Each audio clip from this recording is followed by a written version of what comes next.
জাতীয় নাগরিক party NCP থেকে বহিষ্কার হয়েছেন যুগ্ম সদস্য সচিব মাহিন সরকার। তবে সবচেয়ে অবাক করা বিষয় হলো এই বহিষ্কারের খবর তিনি জেনেছেন টেলিভিশনের সরাসরি টকশোতে বসেই। সোমবার রাতে আয়োজিত টকশোতে মাহিন সরকার বলেন, আমাকে বহিষ্কার করা হয়েছে, তথ্যটি এখানেই প্রথম জানলাম।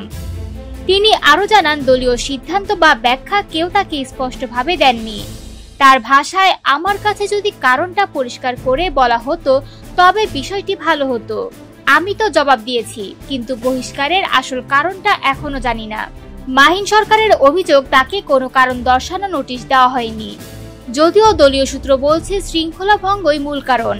এর আগে এনসিপির যুগ্ম সদস্য সচিব সালেহ উদ্দিন সিফাত স্বাক্ষরিত এক বিজ্ঞপ্তিতে বলা হয়, গুরুতর দলীয় শৃঙ্খলা ভঙ্গের কারণে আহ্বায়ক মোহাম্মদ নাহিদ ইসলাম এবং সদস্য সচিব আক্তার হোসেনের নির্দেশ ক্রমে মাহিন সরকারকে বহিষ্কার করা হয়েছে। এই বহিষ্কারাদেশ 18 আগস্ট থেকে কার্যকর হবে এবং পরবর্তী নির্দেশ না দেওয়া পর্যন্ত বহাল থাকবে। কিন্তু আসল ঘটনা অন্য জায়গায়। সম্প্রতি স্বাধীন বাংলাদেশ ছাত্র সংসদের আহ্বায়ক জামাল উদ্দিন মোহাম্মদ খালিদের নেতৃত্বে ডিউ ফার্স্ট প্যানেল থেকে ডাকসুর জিএস পদে মনোনয়নপত্র জমা দিয়েছেন মাহিন সরকার।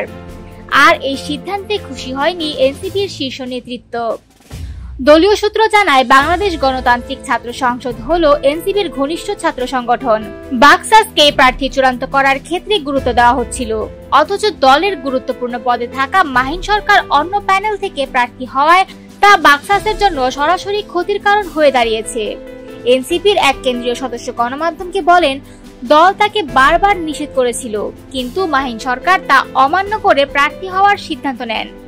এ কারণেই তাকে বহিষ্কার করা হয়েছে। অন্যদিকে মাহিন সরকারের বক্তব্য, এর সিদ্ধান্ত কেবল তাকে নয়, দলের ভাবমূর্তিকেও প্রশ্নবিদ্ধ করছে।